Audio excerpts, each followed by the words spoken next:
What if I told you that memory loss and dementia are not inevitable parts of aging? In many cases, they actually can be prevented or even reversed.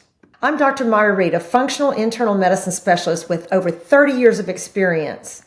And today, I'm going to show you how.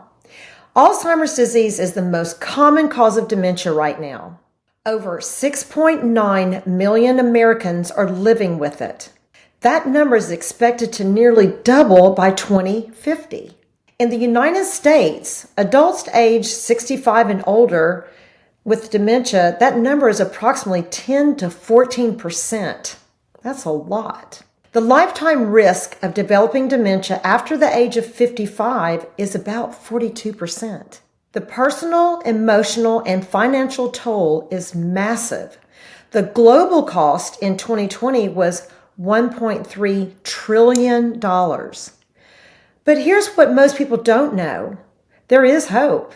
Dr. Bredesen, a neurologist and researcher, developed a protocol that has helped thousands of people not only slow that, but actually reverse early cognitive decline using a personalized root cause approach. And today, I'll walk you through the 5 major causes of dementia and what you can do starting now to protect your brain. Here's what we're facing. Alzheimer's is the 7th leading cause of death in the United States. It kills more than breast cancer and prostate cancer combined. And 1 in 3 seniors dies with Alzheimer's or another form of dementia. And women are at even increased greater risk. 2/3 of all Alzheimer's patients are female. But what most conventional medicine still offers is little hope than using these symptom-managing drugs that have not made any difference or even really slowed the progression of the disease. What we need is a personalized strategy to identify and reverse the triggers of cognitive decline. Dr. Bredesen's research has identified 5 root causes of cognitive decline. The first one is inflammatory or type 1, often tied to infections, gut issues, oral infections, and processed foods like we eat in America called the SAD or Standard American Diet. This creates a lot of systemic inflammation.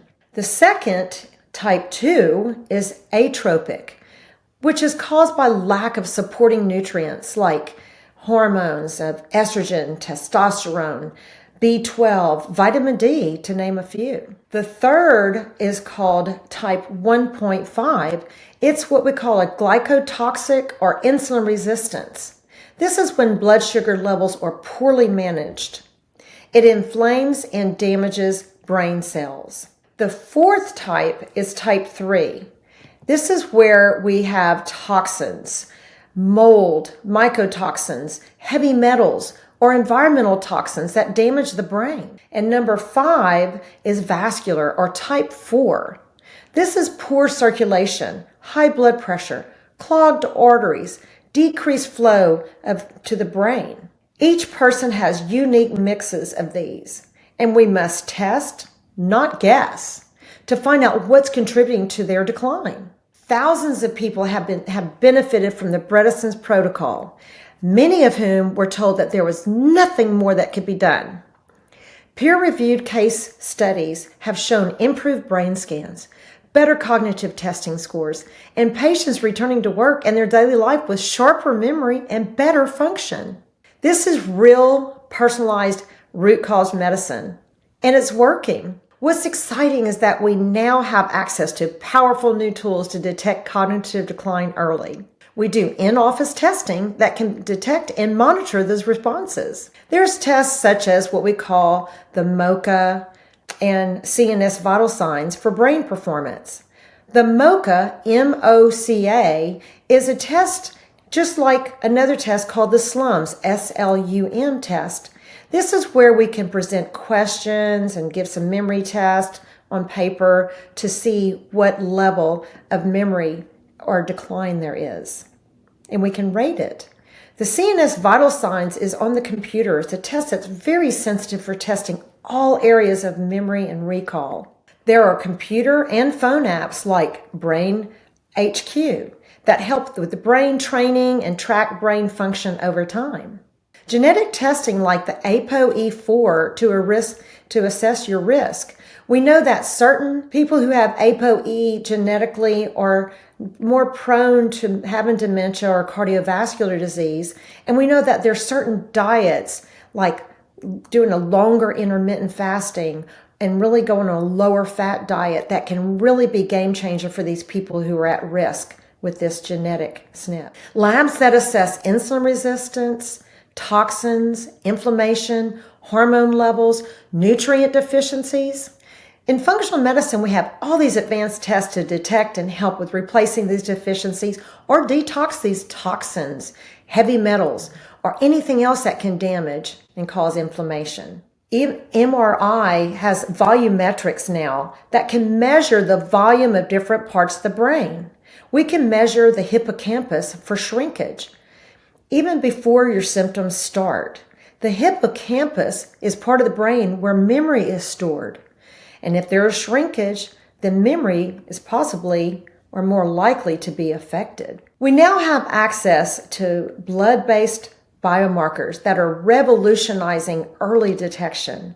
These tests are not readily used or accessible at all places, but we can actually use them on an as-needed basis or sometimes for even research. These get a little geeky when I start talking about them, but it's just that I like to mention these because we are actually starting to use these for early detection. These include the brain protein markers like phosphorylated tau, that's TAU. These are early markers of the tau pathology and for Alzheimer's.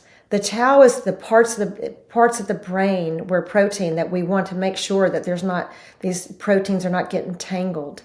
The total tau is another test that reflects the overall brain cell death or degeneration. Neurofilament light chains, NFL, this indicates neuroinflammation or injury. These markers are now validated against gold standing images like the PET scans and the CSF fluid analysis that a spinal tap would give that we used to use all the time for detecting Alzheimer's. And these are less invasive. And this means that we can catch the disease decades before it causes symptoms and start the interventions early. The earlier we catch it, the more we can do to reverse it. So what are the steps you can take today to protect your brain? Well, number one, an anti-inflammatory diet with nutrition, such as the Mediterranean or more of a plant-forward diet that's rich in healthy fats and antioxidants and lower in sugar. Number two, detox your life. Clean up. If you're living in a home that has water damage causing mycotoxins or the damaging molds that really wreak havoc on us, because this is one of the number one causes in a lot of people for dementia, is mold or mycotoxin damage to the brain. There's also metals that can be detected and plastics and even chemicals in your home you really need to detox from or learn which ones are safe to have and which ones aren't. There are all kind of good natural cleaning substances now that we can use. And I always tell people, don't use plastic, use glass instead, and never heat up anything in the microwave in plastic at all. Number three, we want to move your body. Daily exercise increases this protein in the brain called the BDNF. It's a neurotrophic factor, which supports brain repair. So exercise really increases this, and it's so important vitally to keep the brain healthy and happy and active. And number four, you want to balance your hormones, especially for women who are postmenopausal and men with low testosterone.